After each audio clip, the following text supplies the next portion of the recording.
We have just had Operation Sindoor, which was a watershed moment in India's defense history that showcased the power of indigenous innovation and integrated warfighting. After the brutal terrorist attack in Pahalgam, we launched Operation Sindoor. It was more than just a military strike. It was a strategic statement by our armed forces, C4I2 and net-centric warfare. This field is, like already said, where technology, strategy and national security all come together to shape the battlefield of the future. So we are today at an exciting turning point because we have just had Operation Sindoor, which was a watershed moment in India's defense history that showcased the power of indigenous innovation and integrated warfighting. It also demonstrated our commitment to transforming how we fight, moving from traditional methods to true net-centric, non-contact operations fueled by homegrown technology and strong strategy. After the brutal terrorist attack in Pahalgam, we launched Operation Sindoor. It was more than just a military strike. It was a strategic statement by our armed forces, showing precision, restraint, and cutting-edge capability. On May 7, 2025, we executed a highly coordinated, intelligence-driven tri-services campaign. We struck 9 terror infrastructure sites deep inside Pakistan administered territory. Every strike was carefully calibrated to avoid civilian casualties and prevent a wider war. Its success shows why C4I2 and net-centric warfare are so crucial. Let me highlight a few key points.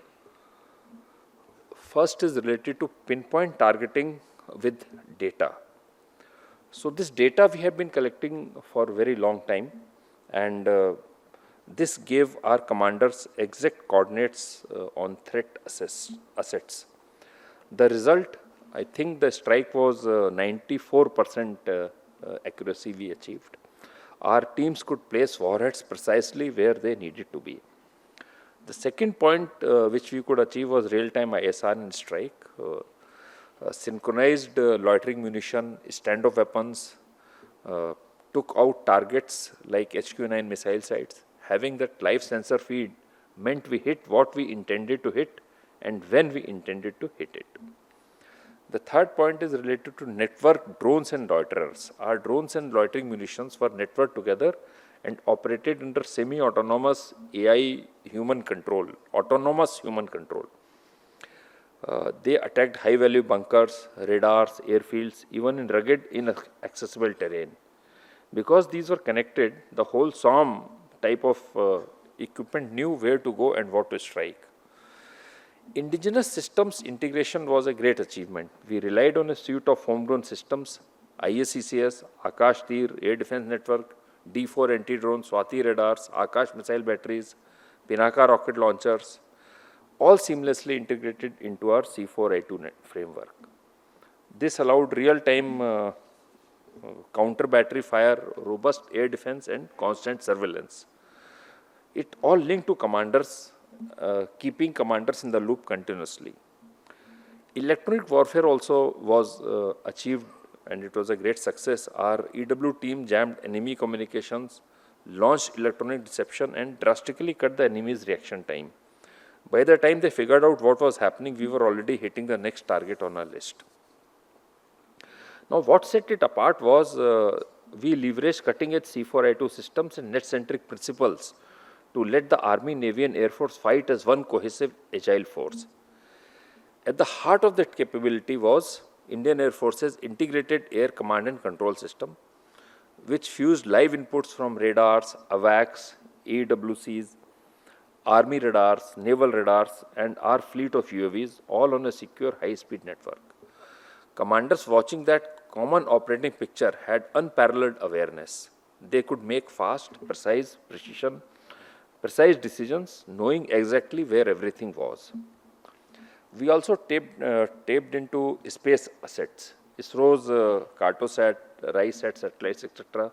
They provided high-resolution imagery, and it was fed straight to SHQ, and the loop was close to about 8 to 10 hours between demand and supply of the picture. The system itself recommended the best strike windows and flight paths, and in short, we were maximizing efficiency and minimizing duplication. The right shot at the right time with minimal waste.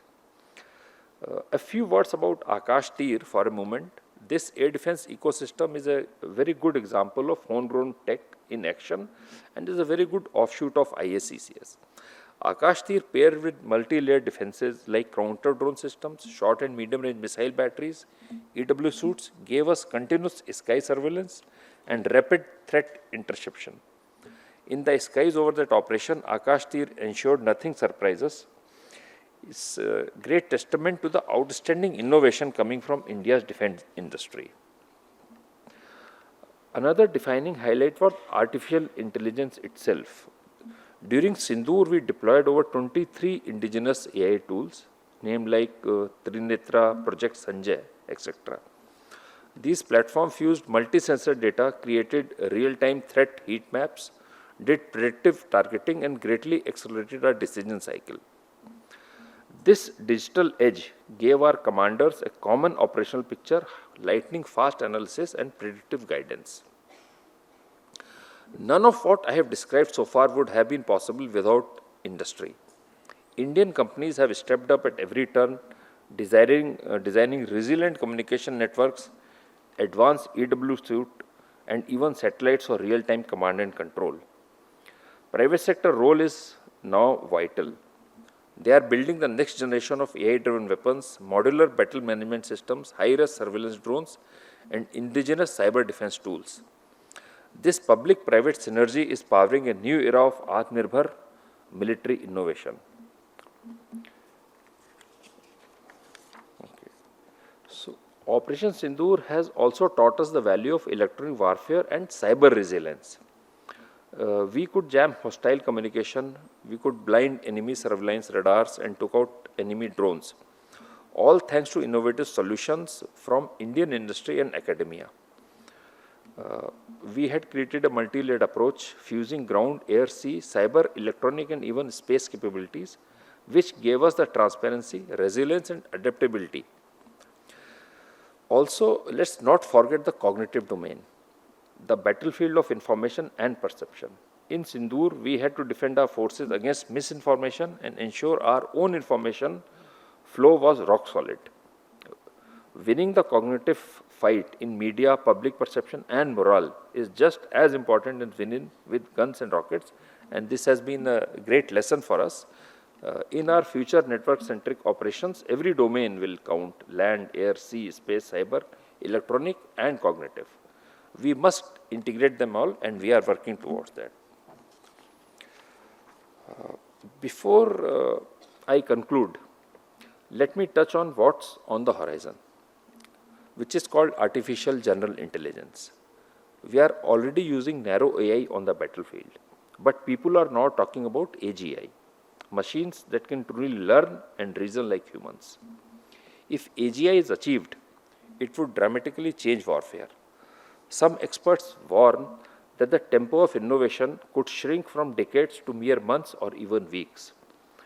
It would be like having a giant team of experts, a nation of geniuses in a data center helping to plan operations. To harness that safely and effectively, we need to prepare now. We must build flexible infrastructure and manufacturing, emphasize ethical and strategic controls, and above all, remain self-reliant in critical technologies. The promise of AGI is huge, but the challenges are also too many. We will stay at the forefront, but always with human judgment leading the way. In the end, self-reliance is our strategic advantage. Operation Sindoor proved that homegrown technology and collaboration gave us freedom and agility on the battlefield. Going forward, an Atmanirbhar approach in defense tech isn't just a slogan, it's a path to strength and independence. Let's remember what Operation Sindoor taught us. Technological sovereignty combined with strategic foresight and true combined arms teamwork is our greatest strength. Let's carry the spirit of innovation and collaboration from this operation into everything we do in future.